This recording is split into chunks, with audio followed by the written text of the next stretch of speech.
ప్రార్థన చేసుకుంటా కళ్ళు మూసుకోండి. ప్రేమగల తండ్రి, నీకే వందనములు, స్తోత్రములు. నీ కుమారుడు మా సహోదరులు లక్ష్మణ్ గారి యొక్క తల్లి అమ్మగారు మరణించి ఈ లోకాన్ని విడిచిపెట్టి కొద్ది దినాలైంది. వారి కుటుంబంలో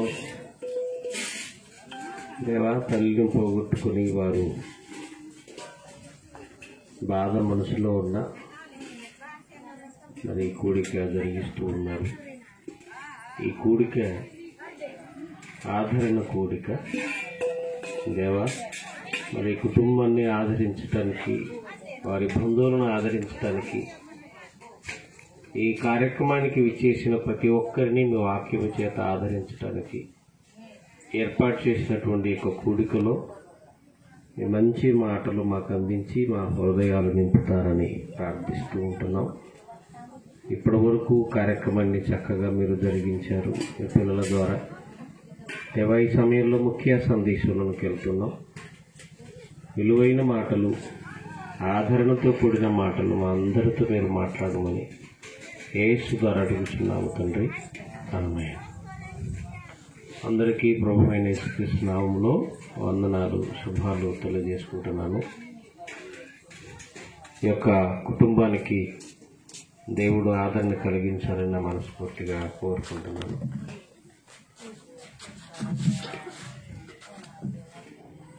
మరణం అనేది అందరి జీవితంలో సంభవించేది. దీనికి కులంతో పని లేదు, వయసుతో పని లేదు, జాతితో పని లేదు. భూమి మీద పుట్టిన ప్రతి మనిషికి ఏ భేదం లేకుండా సంభవించేదే మరణం. మరణానికి అతీతులు ఏ ఒక్కరూ లేరు. కాబట్టి చావు అంటే మనిషికి ఎందుకు భయం అంటే, కనిపించం కదా, చచ్చిపోయిన తర్వాత ఎవరు కనపడరు కదా, కాలగర్భంలో కలిసిపోతారు కదా, అందుకే మనిషికి భయం. కానీ ప్రియమైన దేవుని వాళ్ళరా, చావు తర్వాతే అసలు జీవితం ఉంటుంది అని ఈరోజు మనిషికి తెలియకపోవటం విచారకరం. ఇదే జీవితం అనుకుంటున్న మనిషికి అర్థం కాని విషయం ఏమిటంటే, చావు తర్వాతే అసలు జీవితం ఉంది అని. మనిషికి ఏమర్థమైంది అంటే, ఇదే జీవితం అని అర్థమైంది. ఇదే శాశ్వతమైన జీవితం అని భ్రమలో ఉన్నాడు. కానీ ఈ జీవితం కాదు, అసలు జీవితం ఉందన్న సంగతి తెలియదు మనిషికి. శాశ్వత కాలం ఉండే జీవితం ఉంది అన్న సంగతి అర్థమైతే మనిషికి ఇక్కడ కొంతకాలం జీవించి అక్కడికే వెళ్ళటానికి మనిషి ఇష్టపడతాడు. ఆ ఆత్మజ్ఞానం మనిషికి లోపించింది కనుకనే ఆ ఆత్మజ్ఞానాన్ని అందించటానికే యేసుక్రీస్తు ఈ లోకానికి వచ్చాడు. ప్రియమైన దేవుని వాళ్ళరా, కాబట్టి చావు తర్వాత ఏమీ లేదు, చావు తర్వాత ఇక జీవితం అంతటితో అంతమైపోతుంది అని అనుకోవటం ఒక అవివేకం. నేను ఒక ప్రశ్న వేస్తాను. చావు తర్వాత ఇక ఏమీ లేదు అనుకునే వారికి ఒక ప్రశ్న వేస్తాను. ఇంతకీ మనకంటే ముందు చాలా మంది చచ్చిపోయారు కదా, ఇంతకు వాళ్ళంతా ఏమయ్యారు చెప్పు, ఏమయ్యారు చెప్పండి. ఎడిపోయారో నీకేమన్నా తెలుసా? కనీసం వారి గురించిన ఆలోచన ఎప్పుడైనా ఆలోచించావా? లేదు. ఏమయ్యారు అంటే ఏమీ ఆలోచించని, ఆలోచనకే అర్థం కాని ఒక ప్రశ్నగా దాన్ని వదిలేస్తున్నారే తప్ప ఏమయ్యారు, ఎక్కడికి వెళ్ళారు అని ఏ ఒక్కరు కూడా తెలుసుకునే ప్రయత్నం చేయలేదండి. ఒకవేళ కొంతమంది అయినా ఆలోచించారా విఘ్నులుగా అని అంటే, ఆలోచించినా కానీ ఏమనుకున్నారు అంటే రకరకాల కారణాలు చెప్పారు. మళ్ళీ పుడతాడని, ఈగగా పుట్టాడు, దోమగా పుట్టాడని, జంతువుగా పుట్టాడు అని రకరకాల అభిప్రాయాలను చెప్పారు తప్ప వాస్తవాలలోనికి ఎవరు వెళ్ళలేకపోయారు. ఇది చూడండి ఒకసారి, ప్రసంగి గ్రంథం 10వ అధ్యాయం 14వ వచనంలో చావు తర్వాత ఏముందో ఎవరైనా ఆలోచించారంటే ఆలోచన విధానం కూడా ఎలా ఉంది అని అంటే ఇక్కడ చెప్తున్నాడు జ్ఞాని అయిన సొలొమోను గారు. కలుగబోవున్నది ఏదో మనుషులు ఎరుగకుండినను బుద్ధిహీనుడు విస్తారముగా మాట్లాడుదురు. అంటే తెలియకపోయినా తెలిసినట్టు మాట్లాడుతున్నారు తప్ప వాస్తవాల్లోనికి ఏ ఒక్కరు కూడా వెళ్ళలేక పోతున్నారు. వాస్తవాలు తెలుసుకోవడానికి ఏ ఒక్కరు ఆలోచించట్లే. తెలియని వాడు తెలియనట్టు కూడా మాట్లాడటలే. ఎవరైనా ఆలోచించినా కానీ వాళ్ళ ఆలోచన ఏంటంటే వారు ఎరుగని దానిని, తెలియని దానిని, అబద్ధాన్ని మాట్లాడుతున్నారు విస్తారంగా తప్ప వాస్తవం ఏ ఒక్కరు కూడా మాట్లాడలేకపోతున్నారు. చావు తర్వాత ఏముందో తెలియాలంటే చనిపోయి తిరిగి లేచిన వ్యక్తి అయినా చెప్పాలి. చనిపోయి తిరిగి లేచిన వ్యక్తి అయినా చెప్పాలి. లేదు అంటే ఆయన ఇచ్చిన గ్రంథమైనా చెప్పాలి. అంతే తప్ప ఎవరు పడితే వారు చెప్తే అది సూట్ అవ్వదు, సెట్ అవ్వదు. గ్రంథంలో ఉన్నదైనా చెప్పాలి, ఆయన రాయించి ఇచ్చిన దానిలో నుంచైనా తీసుకునే చెప్పాలి.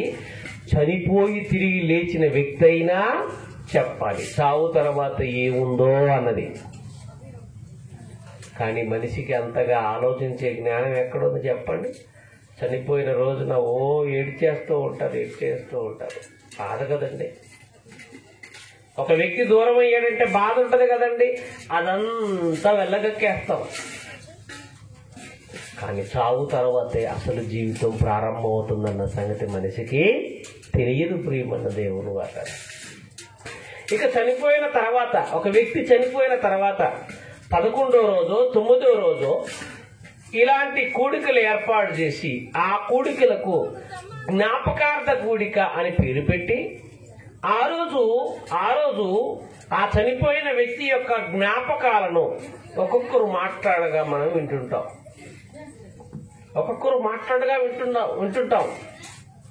ఈరోజు క్రైస్తవ సమాజంలో జరుగుతున్న తంతు మొత్తం ఇదే. నేను ఒక జ్ఞాపకార్థ కూడికి వెళ్ళానండి. వాస్తవానికి జ్ఞాపకార్థ కూడిక అని అసలు చెప్పకూడదు. ఎందుకు చెప్పకూడదో మీకు అర్థమైంది అంతే విన్న తర్వాత. జ్ఞాపకార్థ కూడిక అని చెప్పకూడదు. కానీ జ్ఞాపకార్థ కూడిక అని కార్యక్రమాన్ని ఏర్పాటు చేశారు. నేను ఒక చోటకి వెళ్ళాను. అక్కడికి ఎందుకు వెళ్ళామంటే వాక్యం చెప్పడానికే వెళ్ళాం. నాకంటే ముందు చాలా మంది వక్తలు, అది చాలా పెద్ద క్రిస్టియన్ ఆర్గనైజేషన్ లో జరుగుతున్నటువంటి ఒక జ్ఞాపకార్థ కూడిక. నాకంటే ముందు అందరు వక్తలు చాలా మంది మాట్లాడుతున్నారు. వక్తలు కూడా ఒక వాక్యం చూపించి చెప్పట్లే. ఏం చెప్తున్నారు? చనిపోయిన ఆ నాయన గారి యొక్క జ్ఞాపకాల గురించి చెబుతున్నారు. ఆయన ఇలాంటి వాడు, ఆయన అలాంటి వాడు, కత్తి సుత్తి అని స్టార్ట్ చేశారండి. అందరూ అదే.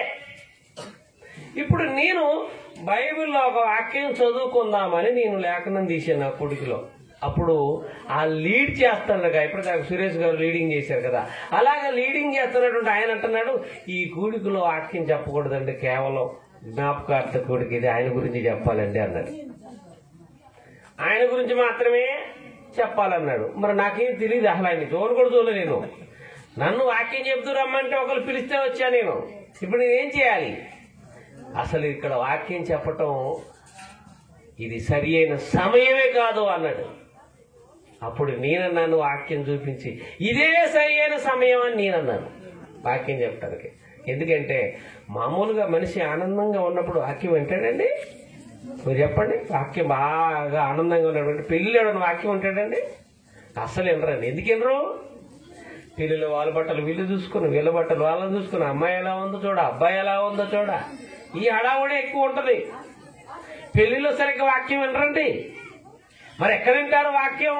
మనిషికి బాధ ఎప్పుడు ఎక్కిద్దంటే బాధ ఉన్నప్పుడే బాధ ఎక్కిద్దండి. ఇది గుర్తుపెట్టుకోండి. బాధ ఉన్నప్పుడే బాధ ఎక్కింది. అంటే కష్టంలో ఉన్నప్పుడు, బాధలో ఉన్నప్పుడు ఏదైనా మనం చెప్తే శ్రద్ధగా వింటారు. ఒక వ్యక్తి చనిపోయాడంటే బాధతో కూడుకున్నదే కదండి. కాబట్టి ఈ సమయమే వాక్యం వినిపించటానికి అనువైన సమయం. అందరూ చచ్చిపోతారు, అందరూ చనిపోవాలి, అందరూ చచ్చిపోతారు. కానీ ఏంటి విషయం? చావు వెనకాలన్న విషయం ఏమిటి? ఏం చెప్పాలి?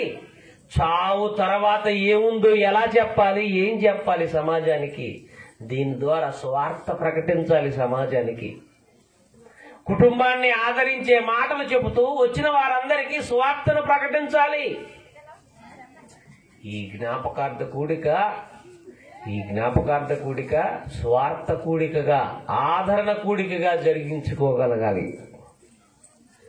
ఆలోచించండి. బైబిల్లో ఈ జ్ఞాపకార్థ కూడికలన్నీ జరిగించడానికి ఒక బైబిల్లో ఒక ఆధారం, ఒక మాట ఉందండి. ఆ మాటను బేస్ చేసుకుని మాట్లాడతారు. ఒకసారి ఆ మాట ఏంటో ఇప్పుడు మీరు చూడండి. సామెతల గ్రంథము 10వ అధ్యాయము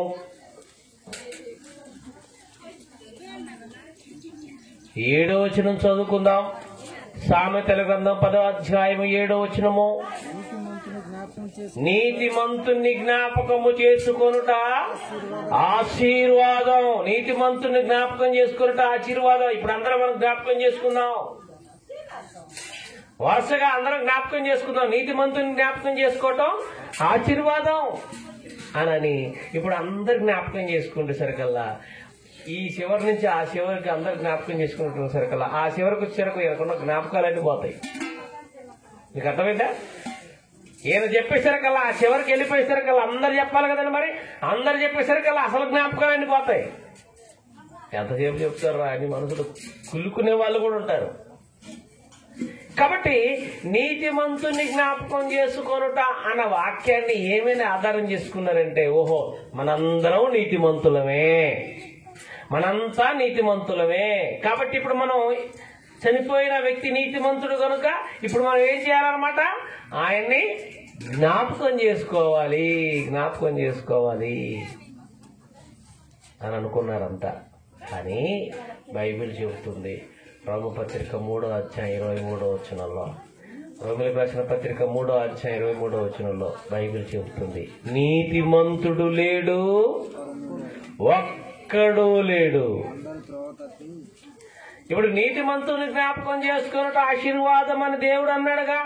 ఇంతకు నీతిమంతుడు ఎవరంటే బైబిల్ చెప్తుంది నీతిమంతుడు లేడు, ఒక్కడు లేడు. ఇప్పుడు ఎవరు జ్ఞాపకం చేసుకుందాం? నీతిమంతుడు లేడు, ఒక్కడు లేడు అన్నాడు. ఇంతకు ఎవరు జ్ఞాపకం చేసుకుందాం అని అంటే ఒక్క మాటలో చెప్పాలంటే మీకు అర్థమయ్యే భాషలో అదేంటయ్యా, మీరందరూ పరిశుద్ధ జనము, దేవుని సొత్తైన ప్రజలు అని దేవుడే అన్నాడు కదా. మనమంతా పరిశుద్ధులమే కదా, మనమంతా నీతిమంతులమే కదా అని అంటే, నీతిమంతులు జ్ఞాపకం చేసుకున్నట్టు ఆశీర్వాదం అంటే మనమంతా ఒరిజినల్ గా నీతిమంతులం కాదు. ఒరిజినల్ గా నీతిమంతుడు ఒకే ఒక్కడు, ఆయనే ప్రభు అయిన యేసుక్రీస్తు. అవునా కాదు చెప్పండి? యేసు ఒక్కడే నీతిమంతుడు ఒరిజినల్ గా. మరి మనమంతా నీతిమంతులం, మనమంతా ఎలా నీతిమంతులం అని అంటే, అబ్రహాము దేవుని నమ్మాడు, అది అతనికి నీతిగా ఎంచబడింది. మనం కూడా అబ్రహాము వలె దేవుని నమ్మి విశ్వాస సంబంధులంగా అబ్రహాము కుమారులంగా నీతిమంతులుగా తీర్చబడ్డాం అంతే తప్ప ఒరిజినల్ గా మన ఎవ్వరూ నీతిమంతులము కాము. క్రీస్తును బట్టి, నమ్మటాన్ని బట్టి, విశ్వసించటాన్ని బట్టి, బాప్తిస్మం పొందటాన్ని బట్టి, రక్షణలోనికి రావటాన్ని బట్టి మనమంతా నీతిమంతులుగా మారేమే తప్ప ఒరిజినల్ గా నీతిమంతులము మనము కాము. ఇందుకే ఒరిజినల్ గా నీతిమంతుడు ఒకే ఒక్కడున్నాడు. ఆయన ఎవరనుకుంటారు? ప్రభు అయిన యేసుక్రీస్తు. యోహాను సువార్త 8వ అధ్యాయంలో అంటున్నాడు ఆయన. యోహాను సువార్త 8వ అధ్యాయంలో, నాలో పాపము కలదని మీలో ఎవడు స్థాపించును అన్నాడు. చూడండి 8వ అధ్యాయం మొత్తం యోహాను సువార్త 8వ అధ్యాయము 46వ వచనం. 46వ వచనం, నాయందు పాపము కలదని మీలో ఎవడు స్థాపించును. ఈ డైలాగ్ మనం ఇచ్చినాం అనుకో, నాలో పాపము కలదని మీలో ఎవడు స్థాపించును అనే లోపల 10 మంది నిలబడతారు మన గురించి చెప్పడానికి. అనే లోపలే నిలబడతారు. చాలు చాలు ఈ డైలాగ్ నీ సూటు గల కూర్చో అంటారు. అవునా కదండి? ఈ మాట మీకే కాదు, నాకు కూడా వచ్చేస్తుంది. అంటే మనందరి గురించి మాట్లాడుతున్నాను నేను ఇప్పుడు. మనం ఎవరం కూడా ఒరిజినల్ గా నీతిమంతులము కానే కాదు. ఎలా నీతిమంతులుగా మారే మనమంతా? క్రీస్తును బట్టి. ఆయనొక్కడే నీతిమంతుడు, దేవుడు, పరిశుద్ధుడు ఆయనొక్కడే. పాపములను క్షమించుటకు యోగ్యుడు ఆయనొక్కడే. నీతిమంతుడైన వాడు ఆయనొక్కడే గనక ఆయనే క్షమించుటకు, పాపములను క్షమించుటకు అర్హత కలిగిన వాడు. కాబట్టి ఒరిజినల్ గా నీతిమంతుడు యేసుక్రీస్తు ఒక్కడే గనక ఇప్పుడు సామెతల గ్రంథం 10వ అధ్యాయం 7వ వచనంలో మాట ఇప్పుడు అక్కడ పెట్టి చదవండి. యేసుక్రీస్తు నీతిమంతుడు అని పెట్టుకొని చదవండి, ఎంత బాగుంటుందో. యేసుక్రీస్తు ఒక్కడే నీతిమంతుడని మనసులో పెట్టుకొని చదవండి, ఎంత బాగుంటుందో. నీతిమంతుడిని జ్ఞాపకం చేసుకొనుట అంటే యేసుక్రీస్తుని జ్ఞాపకము చేసుకొనుట, అది మనందరికీ ఆశీర్వాదం. ఇప్పుడు చూడండి ఎంత బాగుందా. నీతిమంతుడైన యేసుక్రీస్తుని జ్ఞాపకము చేసుకొనుట మనందరికీ ఏంటనమాట? ఆశీర్వాదం. యేసు నామం అంటే ఏమనుకుంటున్నారు?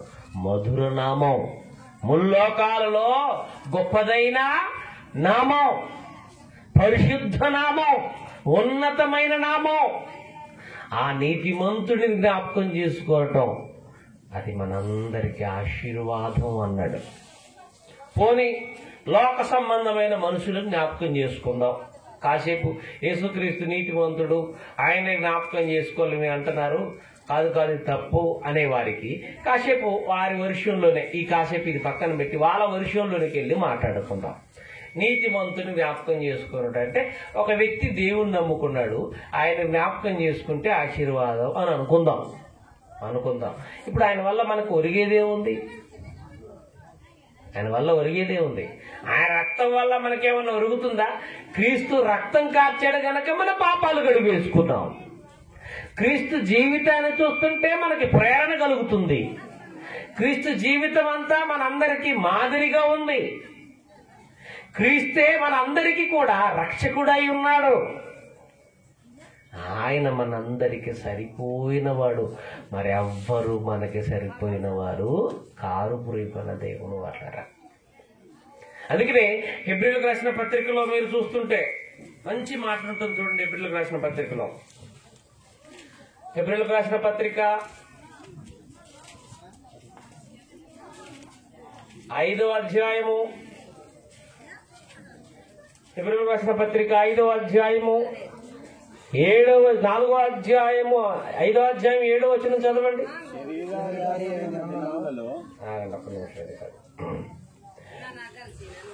హెబ్రీయులకు రాసిన పత్రిక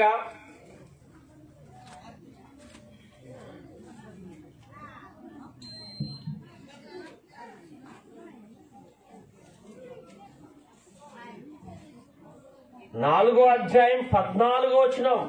ఆకాశమండలము గుండా వెళ్ళిన దేవుని కుమారుడైన యేసు, ఆకాశ మండలము గుండా దేవుని కుమారుడు, ఆకాశ మండలం గుండా వెళ్ళినటువంటి దేవుని కుమారుడైన యేసు అనుకు ప్రధాన యాజకుడు మనకున్నాడు. ఈ ప్రధాన యాజకుడు మన బలహీనతలయందు మనతో సమానమైనటువంటి సహానుభావం లేనివాడు కాదు గాని సమస్త విషయములలో మన వలె శోధింపబడినను పాపము లేనివాడిగా ఉండెను. కనుక మనము కనికరించబడి సమయోచితమైన సహాయము కొరకు కృప పొందునట్లు ధైర్యముతో ఆ కృపాసనం యొద్దకు అంట యేసు యొద్దకు వెళుదాము అంటున్నాడు. చూడండి పౌలు గారు, కృప అంటే ఇవ్వటం. ఆయన ఇవ్వగలడు, ఆయన మనకి ప్రతిదీ కూడా ఇవ్వగలడు. కనుక ఆయన దగ్గరికే మనం వెళ్ళాం, కృపాసనం యొద్దకు వెళ్దాం అంటున్నాడు. చూడండి, ఇదే అధ్యాయం 7వ అధ్యాయం, ఇదే పత్రిక 7వ అధ్యాయం 26వ వచనం చూద్దాం. 26వ వచనం హెబ్రీయులకు రాసిన పత్రిక 7వ అధ్యాయం 26వ వచనం. పవిత్రుడును, చూడండి యేసుక్రీస్తుకున్న క్వాలిఫికేషన్స్, పవిత్రుడును, నిర్దోషియు, నిష్కలంకుడును, పాపలలో చేరక ప్రత్యేకముగా ఉన్నవాడును, ఆకాశ మండలము కంటే మిక్కిలి హెచ్చించబడి వాడైన ఇట్టి ప్రధాన యాజకుడు మనకు సరిపోయినవాడు.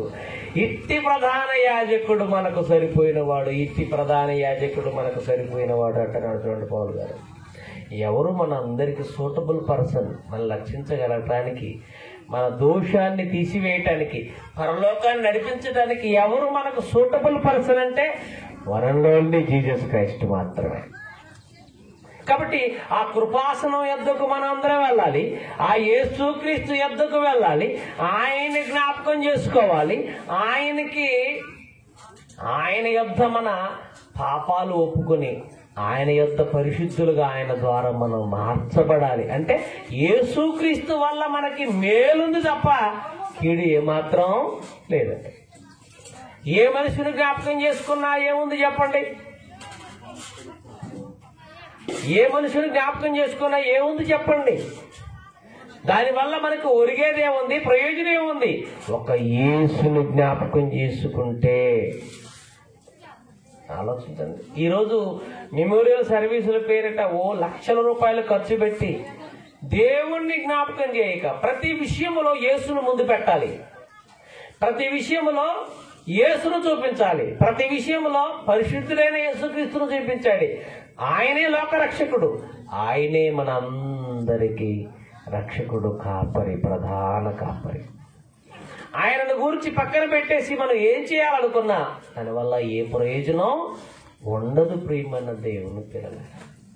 కాబట్టి యేసు ఒక్కడు పరిశుద్ధుడు గనుక, ఆయనను బట్టి మనం పరిశుద్ధులుగా మార్చబడుతున్నాము గనుక ఆ నీతిమంతుడైన యేసును జ్ఞాపకం చేసుకుంటే ప్రతి ఒక్కరూ వారికి అది ఆశీర్వాదంగా మార్చబడుతుంది తప్ప, ఆ యేసును జ్ఞాపకం చేసుకుని యేసు నామములో బాప్తిస్మం పొందటం ద్వారా వారికి ఆశీర్వాదం ఉంది తప్ప, ఆ యేసును జ్ఞాపకం చేసుకుని యేసు యొద్దకు వచ్చి వారి జీవితాలు శుద్ధి చేసుకుంటే వారికి ఆశీర్వాదం ఉంది తప్ప, ఏ మనిషిని జ్ఞాపకం చేసుకున్న దానివల్ల ప్రయోజనం ఏమీ లేదు ప్రియమైన దేవుని పిల్లలారా.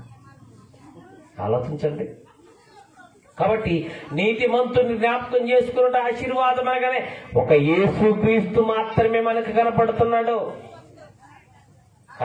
ఆయన జీవితంలో ప్రతి సన్నివేశం మనందరి మేలు కొరకు. యేసుని జ్ఞాపకం చేసుకుంటే ఎలాంటి ఆశీర్వాదం వస్తుందండి? యేసుని జ్ఞాపకం చేసుకోవటం వలన ఏంటండి ఆయనలో ఉన్న మేలు? యేసుని జ్ఞాపకం చేసుకోవటం వల్ల జరిగే మంచి లాభం ఏంటండి అని అంటారా? ఇప్పుడు చూడండి, బైబిల్లో అపోస్తల కార్యగ్రంథము 3వ అధ్యాయం 26వ వచనం చివరి వచనంలో చెప్తున్నాడు, ఆయన వలన మాత్రమే మనకు కలిగే మేలేంటో, ఆయన వలన మనకు కలిగే ఆశీర్వాదం ఏంటో అపోస్తల కార్యగ్రంథము 3వ అధ్యాయము 26వ వచనంలో చెప్తున్నారు. చూడండి, దేవుడు తన సేవకుడైన యేసుక్రీస్తుని లోకములో పుట్టించి మీలో ప్రతి వాణిని వాని దుష్టత్వమును మళ్లించుట వలన దేవుడు మనందరినీ ఏం చేశాడట? ఆశీర్వదించెను అని చూడండి అక్కడ, ఆశీర్వదించెను అని. అంటే యేసుక్రీస్తును జ్ఞాపకం చేసుకోవటం వల్ల, దుష్టత్వం మళ్లించుకోవటం వలన మనమంతా ఆశీర్వదించబడుతున్నాం అంటున్నాడు. చూడండి, మనందరిని ఆశీర్వాదానికి వారసును చేస్తున్నా అంటున్నాడు. చూడండి, దేవుడు యేసును జ్ఞాపకం చేసుకోవటం వలన మనకు వచ్చే మేలు, దుష్టత్వాన్ని పోగొట్టుకోగలము. అదే కదండి, ఈరోజు మన అందరం అలాగే కదండి, ఆయన నామస్మరణ చేసి ఆయన సన్నిధికి వచ్చి మన అందరం శుద్ధులుగా మారుతున్నాం. అంటే ఆశీర్వాదానికి వారసులం అవుతున్నాం. దుష్టత్వం పోవాలి, ఈ పాప జీవితాన్ని కడిగివేసే నాథుడు మనకు కావాలి, మనల్ని కాపాడే రక్షకుడు కావాలి.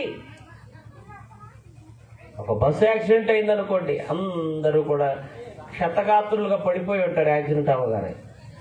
రక్షించండి రక్షించండి అంటే ఎవరు రక్షిస్తారా? అందరూ బాధితులేనా? అందరూ బస్సులో ప్రయాణం చేస్తున్నప్పుడు ప్రమాదం జరిగిన బాధితులేనా? ఇప్పుడు ఎవరిని ఎవరు కాపాడగలరు చెప్పండి? అలాంటి పరిస్థితి లోకానికి ఉంటే ఈ లోకాన్ని కాపాడటానికి వచ్చినటువంటి లోక రక్షకుడే యేసుక్రీస్తు. ఆయనే మనందరికి సరిపోయిన వాడు. ఆయనే మనకి మంచి ప్రధాన కాపరి. ఆయన మనకి సరిపోయిన వాడు. కాబట్టి యేసుక్రీస్తును జ్ఞాపకం చేసుకోవటం వలన, జీవితాలు కడుక్కొని పరిశుద్ధులుగా మార్చబడటం వలన మనందరికీ ఆశీర్వాదం ఉంది కనుక ఆయన్ని జ్ఞాపకం చేసుకోవాలని దేవుడు తెలియజేస్తున్నాడు. ఇది ఆయన గురించి చెప్పబడుతున్న మాటలు అంతే తప్ప లోక సంబంధమైన మనుషులు జ్ఞాపకం చేసుకోవడానికి కాదండి. కాబట్టి ఈ కూడికలో యేసుక్రీస్తుని జ్ఞాపకం చేసుకోవాలి. మరణం తర్వాత మనల్ని కాపాడగలిగిన ఏకైక వ్యక్తి ఆయన మాత్రమే. చావు తర్వాత జీవితంలోనికి ప్రవేశించాలంటే మనల్ని కాపాడగలిగిన ఏకైక వ్యక్తి ఆయన మాత్రమే. ఆయన నామములోని రక్షణ ఉంది. ఆయనే మనల్ని కాపాడగలడు.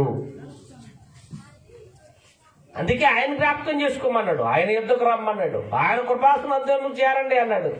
ఆయన జ్ఞాపకం చేసుకోమని చెప్పాడు. కాబట్టి ప్రియమైన దేవుని పిల్లలారా, నీ జీవితంలో ఎన్ని ఆస్తులున్నా, ఎంతమంది బంధువులున్నా, ఎంతమంది మనుషులున్నా, ఎవ్వరు మిమ్మల్ని కాపాడలేరు. నీ మరణాన్ని ఎవడు కూడా తప్పించలేరు. ఆ మరణపు ముళ్ళును విరిచి పాతాళ లోకానికి వెళ్ళి పాతాళ లోక ద్వారాలు తెరిచి సాతాను చేతిలో ఉన్నటువంటి ఆ మరణపు ముళ్ళును విరిచి మరణాన్ని జయించిన యేసుక్రీస్తు మాత్రమే ఆ మరణం నుంచి మనల్ని తప్పించగలడు. మరణం నుంచి తప్పించగలరు. యేసుక్రీస్తుకున్న గొప్పతనం ఏంటో తెలుసా అండి?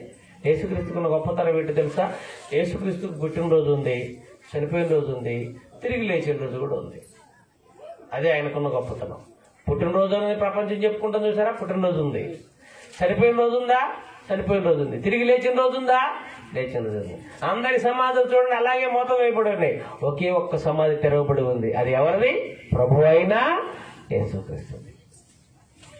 అందరి సమాధులు మూత వేయబడి ఉంటే ఒకే ఒక్క సమాధి తెరవబడి ఉంది. అదే ప్రభు అయిన యేసుక్రీస్తుది. ఇదంతా మనసులో పెట్టుకుని అపోస్తుల కార్యగ్రంథంలో పేతురు గారు ప్రసంగం చేస్తూ ఏమంటున్నాడో 2వ అధ్యాయంలో ఒక్కొక్కసారి మనందరూ వెళ్ళిపోదని. 2వ అధ్యాయం అపోస్తుల కార్యగ్రంథము 2వ అధ్యాయం 24వ వచనం. 2వ అధ్యాయం 24వ వచనం చూడండి ఏమంటున్నాడు. మరణము ఆయనను బంధించి ఉండుట అసాధ్యము. చూసారంటే మరణం ఆయన్ని బంధించి ఉండుట అసాధ్యము అంటున్నాడు. అంటే యేసుక్రీస్తు మరణించేంత వరకు మరణించిన వారందరినీ మరణం ఏం చేసిందనమాట? బంధించేసింది. అందరు దాని కింద కప్పెట్టబడ్డారు. కానీ యేసుని కప్పెట్టలేకపోయింది మరణం. ఆ మరణపు ముళ్ళుని విరిచి ఆ మరణాన్ని జయించి పాతాళ లోకం నుంచి బయటికి వచ్చిన మొట్టమొదటి వ్యక్తి యేసుక్రీస్తే. కాబట్టి శరీర సంబంధమైన మరణం మనందరికీ ఉంది. ఇప్పుడు పాతాళ లోకంలో ఉన్నటువంటి ఆ 2వ మరణం, అగ్నిగుండం అనే 2వ మరణం తప్పించబడాలంటే మరణాన్ని జయించి తిరిగి లేచిన యేసుక్రీస్తే మనందరికి అవసరం. ఆయన మాత్రమే తప్పించగలడు. ఆయన ఎవరు తప్పిస్తాడు అంటే ఆయన నమ్మిన వారిని ఆయనతో కూడా ఏమవుతాడు? వెంట పెట్టుకుని వస్తాడు. ఇదే విషయాన్ని పౌలు గారు తెస్సలోనిక సంఘానికి పత్రిక రాస్తూ మొదటి పత్రికలో 4వ అధ్యాయంలో తెస్సలోనిక సంఘానికి పౌలు గారు పత్రిక రాస్తూ 4వ అధ్యాయంలో ఏమంటున్నాడో 13వ వచనం నుంచి త్వరగా మనం చదువుకుందాం. ఈ మాటలు మన అందరికి ఆదరణ కలిగించే మాటలు. సహోదరులారా, నిరీక్షణ లేని ఇతరుల వరే మీరు దుఃఖపడుకుడి నిమిత్తం నిద్రించుచున్న వారిని గూర్చి మీకు తెలియకుండా నాకు ఇష్టము లేదు. యేసుక్రీస్తు మృతి పొంది తిరిగి లేచినని నమ్మిన ఎడలా. ఎందుకు ఆయన జ్ఞాపకం చేసుకోవాలంటున్నాడు? ఎందుకు ఆయన మాత్రమే జ్ఞాపకం చేసుకోవాలని మేము కూడా చెప్తున్నాము. ఎందుకు ఆయన మాత్రమే నీతిమంతుడు, ఆయనే జ్ఞాపకం చేసుకోవాలని ఎందుకు చెప్తున్నామంటే యేసుక్రీస్తు మృతుల్లో నుంచి లేచిన దేవుడని నీవు నమ్మిన ఎడలా అదే ప్రకారము దేవుడా ఆయనతో కూడా వెంట పెట్టుకుని వచ్చును. ఆయన మృతుల్లో నుంచి లేచిన దేవుడని ఆయన జ్ఞాపకం చేసుకుని ఆయన నమ్మితే నువ్వు కూడా అదే ప్రకారం లేపబడతావు. ఈ పని ఇంకే మనుషుడు చేయగలడు చెప్పాడు? ఈ భూమి మీద ఎవరైనా చేయగలరా? అమ్మ చేయగలదా? నాన్న చేయగలడా? ఎవరు చేస్తారు ఈ పని? మృతుల్లో నుంచి లేపగలిగినంత శక్తివంతమైనటువంటి పని ఎవరు చేయగలరు? క్రీస్తుతో కూడా మనల్ని వెంట పెట్టుకుని రాగలిగినది ఎవరు? ఏ మనుషుడి వల్ల అవ్వదు కదండి. వాళ్ళు కూడా బాధితులే మనకులాగా. కాబట్టి మనల్ని కాపాడగలిగేది ఒకే ఒక్కడు అన్నట్టుగా మనకు అర్థమవుతుంది కదండి. యేసుక్రీస్తు మృతి పొంది తిరిగి లేచిన మనం నమ్మిన అదే ప్రకారం యేసునందు నిద్రించిన వారిని దేవుడు ఆయనతో కూడా వెంట పెట్టుకుని వచ్చును. మేము ప్రభు మాటను బట్టి మీతో చెప్పున్నదేమనగా, ప్రభు రాకడ వరకు సజీవులమై నిలిచియుండు మనము నిద్రించిన వారికంటే ముందుగా ఆయన సన్నిధిని చేరము. ఆర్భాటముతోనూ ప్రధాన దూత శబ్దముతోనూ దేవుని బోరతోనూ పరలోకం నుంచి మన ప్రభు దిగి వచ్చును. క్రీస్తు నందుండి మృతులైన వారు మొదటి లేదురు, ఆ మీదట సజీవులమై నిలిచియుండు మనము వారితో కూడా ఏకముగా ప్రభువును ఎదుర్కొనుటకు ఆకాశ మండలమునకు మేఘము మీద కొనుపోబడదుము. కాగా మనము సదాకాలం ప్రభుత్వం కూడా ఉందము. కాబట్టి ఈ మాటల చేత మీరు ఒకరినొకరు ఆదరించుకోండి. చచ్చిపోయారు కదని బాధపడమాకండి. ఈ లోకాన్ని విడిచిపెట్టి వెళ్ళిపోయారు కదని బాధపడమాకండి. ఆదరించుకోండి. ప్రభు రాబోతున్నాడు. ఆయన జ్ఞాపకం చేసుకోండి. ఆయన వచ్చినప్పుడు మనకంటే ముందు మరణించిన వారందరూ తిరిగి లేస్తారు, ఆయనతో పాటు వచ్చేస్తారు. ఆ తర్వాత మనం కూడా సజీవులపై నిలిచియుండి మనం ఆయన ఎదుర్కోవడానికి ఆకాశ మండలానికి వెళ్ళిపోతాము. కాబట్టి ఈ మాటల చేత మీరు ఒకరినొకరు ఆదరించుకోండి. నీతివంతుని జ్ఞాపకం చేసుకుని ఆశీర్వాదం అని, అది యేసుక్రీస్తుని గురించి రాయబడిన మాట. ఆయన జ్ఞాపకం చేసుకుంటారు. ఎంత గొప్ప ఆశీర్వాదం ఉంది.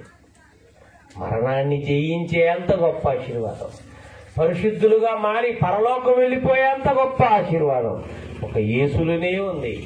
ఏ ఒక్కరి కూడా లేదన్నట్టుగా మనకు అర్థమవుతుంది. ప్రియమైన దేవుడి పిల్లలారా, ఆలోచించండి. ఈ మాట చదివాడండి ఒకడు, అడున్నాడు కదండి కరుణాకర. క్రీస్తు రెండవ రాకడంటే ఫెయిల్ అయిపోయిందట, బైబిల్ ప్రకారం ఫెయిల్ అయిపోయిందట. అదేలా సాధ్యం అని అంటే వాడు అంటాడు, ఇదిగో ఆ రోజు పౌలు గారు అంటున్నాడు, సజీవులమై నిలిచియుండు మనము. ప్రభు వచ్చేటప్పుడు సజీవులమై నిలిచియుండు మనము ఆకాశ మండలమునకు కొనుక్కోబడదాము. మనకంటే ముందుగా చనిపోయిన వారందరూ క్రీస్తుతో కూడా లేచి వచ్చేస్తారు. తర్వాత మనం సజీవులమై నిలిచియుండు మనము ఆయన ఆకాశ మండలానికి ఎదుర్కోవడానికి పోతామని పౌలు గారు అంటున్నాడు. అంటే పౌలు గారి మాటల్లో క్రీస్తు ఉన్నప్పుడే, క్రీస్తు ఆయన బ్రతుకున్నప్పుడే మొదటి శతాబ్దంలోనే రెండవ రాకడ జరుగుతుందని పౌలు గారి మాటే చెబుతుంది. కాబట్టి క్రీస్తు రెండవ రాకడ ఒక అబద్ధం, అది ఫెయిల్ అయిపోయింది. అది జరిగితే మొదటి శతాబ్దంలోనే జరగాలి. నేటి వరకు నిసజీవుడిగా పౌలు గారు ఉన్నాడా? లేడు. అంటే అబద్ధం అని అర్థమైపోతుందని వాడు మాట్లాడుతున్నాడు. వాడు తెంగర కూర్చో చూడండి, వాడు మాట్లాడుతున్నాడు. అంటే క్రీస్తు రెండో రాకడ ఫెయిల్ అయిపోయిందట, బైబిల్ ప్రకారంగా ఫెయిల్ అయిపోయిందట. ఇలాంటి లాజిక్లతో మ్యాజిక్లతో మాట్లాడుతున్నాడు. ఎందుకంటే ప్రభు వారు వెళ్ళిపోయేటప్పుడు చెప్పాడు, నేను త్వరగా వస్తానని చెప్తే వాళ్ళు ఇప్పుడే వస్తానని ఎదురు చూశారు. వాళ్ళు ఆ ఎదురు చూస్తున్న సమయంలో వాళ్ళు రాసిన మాటలు ఇవి. వాళ్ళు ఎదురు చూశారు, ఇప్పుడే ప్రభు వస్తే మనందరం సజీవులుగా ఉంటాం కదా, ఆయన ఎదుర్కోవడానికి ఆకాశ మండలానికి వెళ్ళిపోదామని ఆయన రాశాడు. ఈ లాజిక్ మీకు అర్థమైందా? అది వాడు చూపించామంటాడు. మొదటి శతాబ్దంలోనే క్రీస్తు రెండో రాకడ ఫెయిలైంది అంటాడు వాడు. అర్థండి, మాడే బాధలండి ఇలాంటి వాళ్ళని. ఎందుకంటే బైబిల్ని దారుణంగా వక్రీకరించి మాట్లాడతారు. వాడికి ఏదో ఒకటి చిన్న దొరుకుతుంది చాలు, అది తీసుకొని మాట్లాడుతుంటే మిగతా అది మాట్లాడు వాళ్ళవాడు. బైబిల్ గురించి మాట్లాడేవాడు ఎవడైనా సరే, వాడు మాట్లాడాలంటే మొట్టమొదటి యోగ్యత ఏంటంటే, ఇంతకీ బైబిల్ని నమ్ముతావా, యేసుని నమ్ముతావా, నమ్మవా? నమ్మనప్పుడు నువ్వు మాట్లాడుకోవడం, నోరు మూసుకో. నమ్మితే మాత్రమే మాట్లాడు. ఇది మొదటి కండిషన్, ఎవరికైనా పెట్టాలి ఇది. అసలు బైబిల్ని నమ్మని వాడు బైబిల్లో ఉన్న సంగతులు ఎత్తు చూపించటం అంటే ఇది ఎంత అవమానం. కాబట్టి క్రీస్తు రాకడ రెండవ రాకడ ఫెయిల్ అవ్వలేదు, అది ఇంకా జరగలేదు. ఆనాటికి వాళ్ళు ఎదురు చూశారు. సజీవులుగా మనం ఉంటే ఇప్పుడే ప్రభు వారు, మనం అనుకోవండి ఇప్పుడే ప్రభు వస్తే మనంతా ఏమైపోతాం ఒకేసారి, అలాగే ఆరోహణం అయిపోతామని చెప్పుకోమా. ఆ కాలంలో వాళ్ళు కూడా అలాగే చెప్పుకున్నారు. అది ఆడికి అర్థం కాక ఫెయిల్ అయిపోయింది అంటున్నాడు వాడు. ఫెయిల్ అయిపోయిందట క్రీస్తు రెండో రాకడ. బైబిల్ ప్రకారంగా నిరూపిస్తా పాస్టర్లారా, సవాల్ అంటున్నాడండి. ప్రియమైన దేవుని పిల్లలారా, క్రీస్తు రెండవ రాకడ ఫెయిల్ అవ్వలేదు. మన అందరి రక్షణ కొరకు ఆయన ఎదురు చూస్తున్నాడు. ఎందుకు ఆలస్యం అవుతుంది తెలుసా? క్రీస్తు రాకడ ఎందుకు ఆలస్యం అవుతుంది తెలుసా అండి? మొదటి శతాబ్దంలో వచ్చుంటే మనమందరం భూమి మీద వచ్చేవాళ్ళమా? మనంతా వచ్చేవాళ్ళం అండి? వచ్చేవాళ్ళం, ఇలా కూడుకునే వాళ్ళమా? ఇలా దేవుని మాటలు చెప్పుకునే వాళ్ళమా? ఆయన సంకల్పంలో ఎందరైతే ఉన్నారో వారందరూ భూమి మీదకి రావాలి. వారందరూ ప్రభువుని తెలుసుకోవాలి. అంతటా అందరూ మారు మనసు పొందాలి. అందుకే క్రీస్తు రాకడ ఏమవుతుంది? ఆలస్యం అవుతుంది. నువ్వు మారుతావనే ఈ సమయానికి నువ్వు మారలేదు, ఇప్పుడే ప్రభు వస్తే మారని నీవు నాశనానికి వెళ్ళిపోతావని ఆయన దీర్ఘశాంతం కలిగిన వాడై నీ మార్పు కొరకు ఎదురు చూస్తూ రోజు రోజు రోజు రోజు ఆయన కుమారుడు రాకను ఆలస్యం చేస్తున్నాడు. ఇదిగో త్వరగా వస్తానని చెప్పినటువంటి యేసుక్రీస్తు మాటకు అర్థం 2020 సంవత్సరాల 21 సంవత్సరాల అర్థం మీరు చెప్పండి. నీ 2000 సంవత్సరాల క్రితం వస్తానంటే ఆ కాలంలో వాళ్ళు ఏమని ప్రకటించాలి? 2000 సంవత్సరాల క్రితం వస్తారట్లే, ఇప్పుడు నమ్ముకో లేకపోతే అని చెప్పాలా? అప్పుడు ఇప్పుడే వస్తానంటే సిద్ధంగా ఉంటారని అర్థం. అందుకే ఆ మాట చెప్పాడు. త్వరగా వస్తానంటే సిద్ధంగా ఉంటారని అర్థం. అందుకే ఆ మాట చెప్పాడు. ప్రియమైన దేవుని వల్ల ఇది అర్థం కాని అమాయకులు అందరూ మాట్లాడుతున్నారంటే, కాబట్టి ఎవరెన్ని మాట్లాడుకున్నా, ఇన్ని దురాత్మలు విపరీత జ్ఞానంతో ప్రజలను కన్ఫ్యూజ్ చేసిన దేవుని వాక్యం ఎప్పుడు అసత్యం కాదు, అది ఎప్పుడు సత్యమే. కాబట్టి ఆ మాటల చేత మనందరిని ఒకరినొకరు ఆదరించుకోమని చెప్పాడు. కాబట్టి ఈ కూడికలో మరి నీతిమంతుడైన యేసుక్రీస్తుని నమ్మని వారికి చెబుతున్నాను, ఈ దినమే రక్షణ దినం, ఈ దినమే అనుకూలమైన సమయం, నేడే రక్షణ దినం. రండి, ఈ రోజైన ప్రభువుని నమ్మండి. మరణం ఏ రోజు ఎవరి జీవితంలో సంభవిస్తుంది ఎవరికైనా తెలుసా? ఎలా సంభవిస్తుంది ఎవరికైనా తెలుసా? తెలియదండి. అందరూ మరణిస్తామండి. మరణించే లోపల ప్రభువు నమ్మిన బిడ్డలమై మరణిస్తే ఓకే. మరణించే లోపల క్రీస్తుని నమ్మకుండా చచ్చిపోయామా, మన జీవితం ఏమవుతుంది? ప్రమాదంలోకి వెళ్తుంది. కాబట్టి ఈ మాటలు ఎందుకు ప్రకటించాలి? జ్ఞాపకార్థ కూడిక అని చెబుతున్న రోజున ఎందుకు క్రీస్తునే జ్ఞాపకం చేసుకోవాలి? యాదరణ కూడికలో క్రీస్తుని ఎందుకు గొప్ప చేయాలి అంటే, ఆయనే మనల్ని కాపాడగలడు గనక, ఆయనే మనం రక్షించగలడు గనక, ఆయనే మన మరణాన్ని తప్పించగలడు గనక, ఆయనే మనకి నిత్య జీవాన్ని ఇవ్వగలడు గనక. ఎవరివ్వగలరు? కాబట్టి మరణంలోపే క్రీస్తునందు మీరందరూ నిరీక్షించాలని ఈ మాటలు మీకు నేను చెప్తున్నాను. నిజంగా చావు అనేది ఒక వరం లాంటిదండి, తెలుసండి. చావు అంటే చాలా మంది భయపడతారు. కొంతమంది చచ్చిపోయాడని తెలియగానే చచ్చిపోయాడని గుండె అయిపోతుంది. వీళ్ళు కూడా వాళ్ళు చచ్చిపోయిన వార్త తెలియగానే ఇలా గుండె అయిపోయింది, వీళ్ళు కూడా చచ్చిపోతాడు. చావు అంటే ఎంత భయం మనిషికి, కానీ చావుని హృదయపూర్వకంగా స్వీకరించగలగాలి. అది ఎప్పుడు అంటే క్రీస్తులో ఉన్నవాడైతే నిజంగా హ్యాపీగా స్వీకరిస్తాడు. ఎందుకంటే దేవుడు పిలుచుచున్న చోటుకి వెళ్తాం గనక. అందుకే ప్రకటన గ్రంథం 14వ అధ్యాయం 13వ వచనంలో ముగించేస్తారు. ప్రకటన గ్రంథం 14వ అధ్యాయము 11వ వచనం ఒకసారి చదువుకుందామా?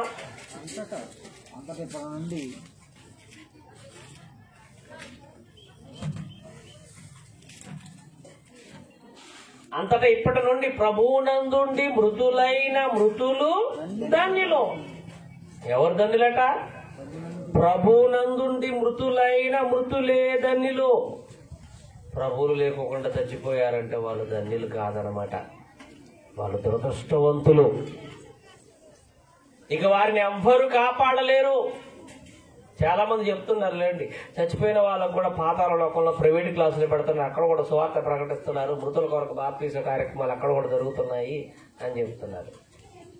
అలా అయితే మనం ఇన్ని బాధలు ఎందుకు పడాలి? అడిగి వెళ్ళి బాగా మనసు పొందితే అయిపోయిందిగా. ఈ గొడవ అంతా ఎందుకు చెప్పండి? ఈ చింతూరు సురేష్ గారికి గొడవ ఎందుకు? ఈ రిచర్డ్ గారికి గొడవ ఎందుకు? ప్రిన్సిపల్ రవి గారికి గొడవ ఎందుకు? మాకెందుకు గొడవ? అక్కడ కూడా ఉందా ఛాన్స్, అక్కడే కొట్టేస్తాం మేము అంటాం. కాబట్టి బైబిల్ చెప్తుంది, మరణించిన తర్వాత అక్కడికి వెళ్ళిన తర్వాత ప్రైవేట్ గా మరి పరీక్షలో 10వ తరగతి ఫెయిల్ అయిపోతే మళ్ళీ మార్చిలో ఫెయిల్ అయిపోతే సెప్టెంబర్ రాసుకొని పాస్ అవ్వాలంటే అవకాశాలు ఉన్నాయి అనుకుంటే అక్కడే కొట్టేస్తాం ఆ ఛాన్స్. ఏదో ఇక్కడ ఎంజాయ్ చేస్తాం, ఇక్కడ తాగుతాం, తిరుగుతాం, ఎంజాయ్ అడికెళ్ళి ప్రభు క్షమించు ప్రభు అని అనేసి ఛాన్స్ కొట్టేస్తాం. ఇంకేముందండి? దేవుడు అవకాశం ఇచ్చినప్పుడే మనం మారు మనసు పొందాలి. అందుకని అంటున్నాడు, క్రీస్తు నందుండి మృతులైన మృతులు, ఆ మాట అర్థం చేసుకోండి. మృతుడు ఎవరు ధన్యుడు అంటే చచ్చిపోయిన వాళ్ళు ఎవరు ధన్యుడు? క్రీస్తు నందుండి చనిపోయిన వారు ధన్యులు. క్రీస్తులు లేకోకుండా చచ్చిపోయారు అంటే ఇక వారిని కాపాడటం ఎవరి వలన అయిన పని అయ్యే పని కాదు. కాబట్టి అందుకేనండి క్రీస్తును ప్రకటించాలి. అందుకేనండి క్రీస్తు మరణ సమాధి పునరుద్ధానాలు, జనన మరణ సమాధి పునరుద్ధానాలు ఎందుకు ప్రకటించాలంటే ఆయన నమ్మితే నిత్య జీవం ఉంది. అందుకే ఆయన్ని గొప్ప చేయాలి, ఆయన గురించే ప్రకటించాలి సమాజంలో. ఆయన ఒక్కడే రక్షకుడు అండి, ఇంకెవరు రక్షకుడు లేరండి. కాబట్టి ఆ యేసును ప్రకటించాలి. ఆ యేసులో ఉండి చచ్చిపోతే అదృష్టం. మీ అందరూ క్రీస్తునందు ఉన్నాం, అంతే ఇంతో సేవ చేసామని అనుకుంటున్నాం. ఈ సమయంలో మాకు మరణం వచ్చిందంటే ఓకే, హ్యాపీ, దేవుడి దగ్గరికి వెళ్ళిపోతాం. ఒక నిరీక్షణ ఉంది మాకు, ఒక నిరీక్షణ ఉంది మాకు. కాబట్టి ఈ సభా ప్రాంగణంలో, ఈ ప్రాంగణంలో కూర్చున్న వారికి ఒక సావుకుడిగా నేను చెప్తాను, ఈ రోజు వరకు క్రీస్తు మీ జీవితంలో రక్షకుడిగా లేకపోతే ఈ దినమైనా ఆయన్ని అంగీకరించండి. లేదు అంటే మరణదినం ఎవరి జీవితంలో ఎలా సంభవిస్తుంది ఎవరికి తెలియదు, ఎవరికి తెలియదండి. మాట్లాడుకుంటూ చచ్చిపోతున్న వాళ్ళు ఉన్నారు, గుండెపోటు చచ్చిపోతున్న వాళ్ళు ఉన్నారు. హ్యాపీగా బైక్ మీద వాడు మంచిగానే వెళ్తున్నాడు, ఎవడో వచ్చి గుద్దుతాడు, వీడు చచ్చిపోతాడు, అడ్డు బతుకుతున్నాడు. ఒక బాబు గుడ్డు తింటూ గుడ్డు గడుక్కుని లోపల వేసుకున్నాడు, అది లోపలికి పోట్ల బయటికి రాట్లా, అట్లాగే చచ్చిపోయాడు. అర్థమైందండి. ఎన్నడూ కోప్పడని ఒక భర్త భార్యపై కోప్పడ్డాడు, కోపం వచ్చి ఒక్కటి పీకాడు, తలెళ్ళి గోడ గుద్దుకుంది, అట్లే చచ్చిపోయింది. ఏ రోజు ఎవరి జీవితంలో మరణం సంభవిస్తుందో తెలియదు. కాబట్టి జాగ్రత్తగా ఉండండి. అది ప్రభువు నమ్మిన పిల్లలుగా ఉండండి. వస్తే అదృష్టం, బ్రతికితే క్రీస్తు కోసం బ్రతుకుతాం, లేదంటే చావైతే మనందరికీ లాభం. కాబట్టి ఈ మాటల ద్వారా మీరందరూ కూడా ధైర్యం పొందుతారని కోరుకుంటూ ఉంటున్నాను. తల్లిపోయింది కదా, నీ కుటుంబం బాధపడకూడదు. నిజంగా క్రీస్తు నందున్న తల్లి అయితే అదృష్టవంతురాలు. వారి కుటుంబంలో లక్ష్మణ్ గారు కుమార్తె రమాదేవి చెల్లి, ఆ కుటుంబం దైవంలో నమ్మిన కుటుంబం, నిజంగా వాళ్ళు అదృష్టవంతులు. ఇంకా నమ్మని వారు ఉంటే, బ్రతుకున్నామంటే మన జీవితాన్ని మార్చుకోవడానికి అవకాశం దేవుడు మనకి ఇచ్చాడని అర్థం. మనం బ్రతుకుంటే మన లైఫ్ని చేంజ్ చేసుకోవడానికి అవకాశం ఇస్తున్నాడని అర్థం. చావు తర్వాత ఎట్లాగా చేంజ్ అయ్యే అవకాశము లేదు ప్రియులారా. కాబట్టి క్రీస్తు నందుండి మృతులైన మృతులు ధన్యులు, క్రీస్తు నందుండి మృతులైన మృతులు ధన్యులు. చావు ధన్యత అంటున్నాడు, క్రీస్తులో ఉన్న వాడికి ధన్యత అంటున్నాడు, అదొక అదృష్టం అంటున్నాడు, అదొక మహాభాగ్యం అంటున్నాడు, అదొక వరం లాంటిది అంటున్నాడు.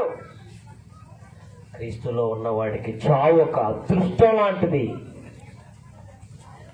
క్రీస్తులు లేని వాడికి అదొక దురదృష్టం. అందుకే క్రీస్తులు లేనివాడు చావంటే భయపడతాడు, క్రీస్తునందున్నవాడు చావంటే హృదయపూర్వకంగా స్వీకరిస్తాడు, కమాన్ అంటాడు. ఈ సమయానికి ప్రభు వస్తే ఓకే, చక్కగా వెళ్ళిపోతాం. అందుకే ఎబ్రిపత్రి పౌలు గారు రాశారు, మన తెస్సలోనిక సంఘం అనుకో, ప్రభు ఇప్పుడే వస్తే మనందరం కూడా ఏమైపోతామని ఎదుర్కోవడానికి ఆకాశ మండలానికి వెళ్ళిపోతామని రాశాడు. ఇప్పుడే వస్తే, ఈ క్షణంలోనే ప్రభు వస్తే మనం కూడా ఇలాగే, మృతులైన వారు మొదట లేస్తారు, మనం ఇక ఆ తర్వాత మనం ఆకాశ మండలానికి ఆయన ఎదుర్కోవడానికి వెళ్ళిపోతాం. ఇలాగే వెళ్ళిపోతాం ప్రభు నందు ఉన్న వాళ్ళం అయితే. ఆలోచించండి. కాబట్టి క్రీస్తు నందు ఉండాలని ఈ మాటలు మీకు నేను తెలియజేస్తూ, తల్లిని పోగొట్టుకునే కుటుంబానికి దేవుడు తన వాక్యం చేత ఆదరణ కలిగించాలని ఈ మాటలు వారి కుటుంబానికి అందిస్తూ, నిరీక్షణ లేని వారిలాగా దుఃఖపడకూడదని, చనిపోయిన వారిని గురించి ఏడవకూడదని, వాక్యం చేత ఆదరణ కలిగి ఉండాలని నా మనస్ఫూర్తిగా కోరుకుంటూ ఈ కుటుంబానికి ఆదరణ కలిగించే మాటలు అందిస్తూ నా సందేశాన్ని ముగిస్తున్నాను. ప్రార్థన చేసుకుందాం. అయితే కార్యక్రమానికి ప్రవేశిద్దాం. ప్రేమగల తండ్రి, మీకే వందనములు నాయన, స్తోత్రములు. మీ మంచి మాటలు మీ పిల్లలకు చెప్పాను, విని అనుసరించేవారిగా తయారు చేయమని ప్రార్థిస్తూ ఉంటున్నాం. ఈ దినం కూడా రక్షణ లేని వారు ఎంతో మంది ఉన్నారు. ఈ దినం వరకు వారి జ్ఞాపకం చేసుకున్న ఆయన మరి యేసే రక్షకుడని గ్రహించడానికి, మృతుల నుంచి లేచిన దేవుడిని నమ్మటానికి సహాయం చేయండి. ఎంతోమంది మరణానికి లోనవుతున్నారు, మరణిస్తూ ఉన్నారు. క్రీస్తు నందుండి మరణిస్తే అదృష్టం అని మీ పిల్లలకు చెప్పాను. ఆ మాటలు గ్రహించడానికి సహాయం చేస్తారని ప్రార్థిస్తూ ఈ కార్యక్రమాన్ని చక్కగా మీరు జరిగించినందుకు మీకు వందనాలు చెల్లిస్తూ వచ్చిన బంధువులను, స్నేహితులను, శ్రేయోభిలాషులను, కుటుంబ సభ్యులను, సంఘాన్ని జ్ఞాపకం చేసుకోమని, మిగతా జరగవలసిన కార్యక్రమాన్ని మీరు జరిగించమని నీ చేతులకి అప్పగించుకుంటూ యేసుక్రీస్తు ద్వారా ఈ ప్రార్థన మీకు చేయుచున్నాము తండ్రి.